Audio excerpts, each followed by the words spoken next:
Sa wakas, bago man lang makabalik sa Canada ay may pundar man lang para sa pamilya.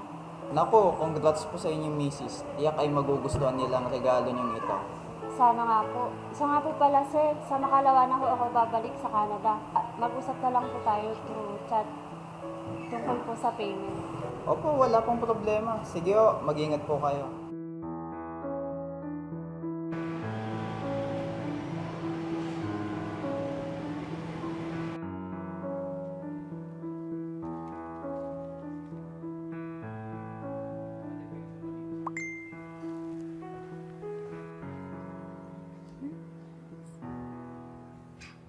Ano?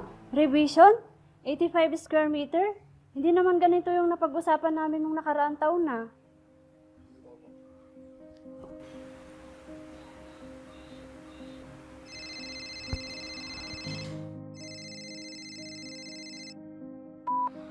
Hello, Mr. Luis. Pasensya na po sa abala.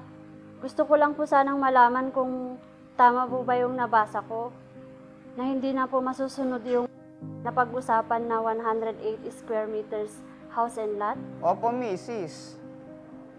Tumas po ang presyo ng mga materyales. Yung pinili niyong package, pang 85 square meter lang ho ang katumbas.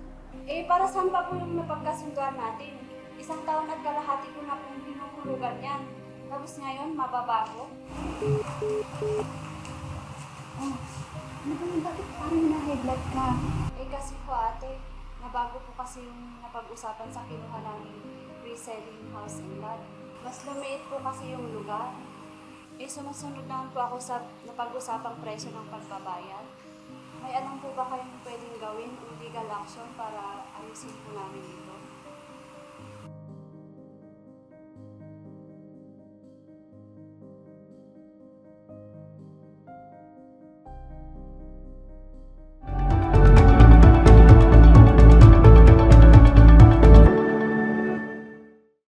Isa akong OFW at kumuha ako ng pre-selling house and lot na 109 square meters.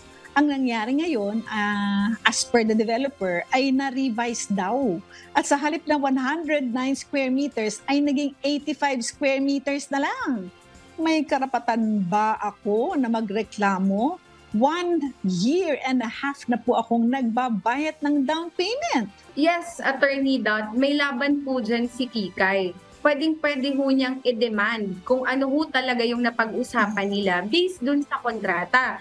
Lalo na po, 109 square meter po ang kanilang naging usapan. May karapatan po si Kikay na i-demand sa developer ang 109 square meter. Lalo na ho, nagpe-perform na ho siya ng kanyang obligation. Nagsisimula na ho siyang magbayad for 1 year and a half. So, kung hindi po mabibigay ng developer, meron din hong karapatan si Kikay na i-demand o i-reimburse na lang ho ang kanyang pera kapag hindi imposible na ho sa developer na ibigay ang usapan nilang 109 square meter. Ayan. Oo, Attorney tama. Doc. I agree, no? Yes. Ma'am Ali, unfair naman yun kung papayagan natin na one-sided. Aba, anong kasalanan ni Kikay kung tumaas ang presyo ng materyales? Ang importante, meron silang usapan, meron na silang kontrata. Hindi na pwedeng baguhin yan dahil kung ano yung pinirmahan ninyo, pag-usapan ninyo before, dapat sundin ninyo.